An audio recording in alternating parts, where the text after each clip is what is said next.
கர்த்தருக்கு ஸ்தோத்திரம். இன்றைய வசனம் 106 சங்கீதம் 8 தம்முடைய நாமத்தின் நிமித்தம் அவர்களை இரட்சித்தார். 106 சங்கீதம் 8 தம்முடைய நாமத்தின் நிமித்தம் அவர்களை இரட்சித்தார். இங்கே வசனம் ரொம்ப அழகாக சொல்லுது. அவரோட நாமத்தினால நம்ம ரட்சித்திருக்கிறார். யாரோட நாமத்தினால? ஏசப்பாவோட நாமத்தினால நம்ம ரட்சித்திருக்கிறார். ஆமென்.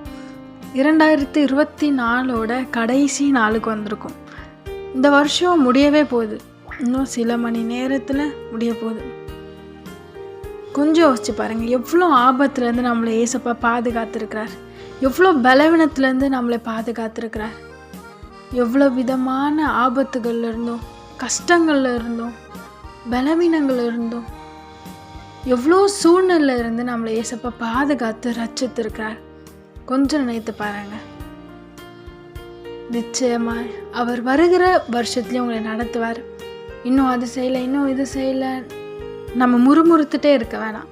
இது வரைக்கும் ஏசப்பா நம்மளுக்கு என்னெல்லாம் செய்திருக்காரோ அது எல்லாவற்றுக்கும் நன்றி செலுத்துங்க. அவருடைய நாமத்தை உயர்த்துங்க. ஏன்னா அவருடைய நாமத்தை வைத்து நம்மளை ரட்சித்திருக்கிறார். ஆமென்.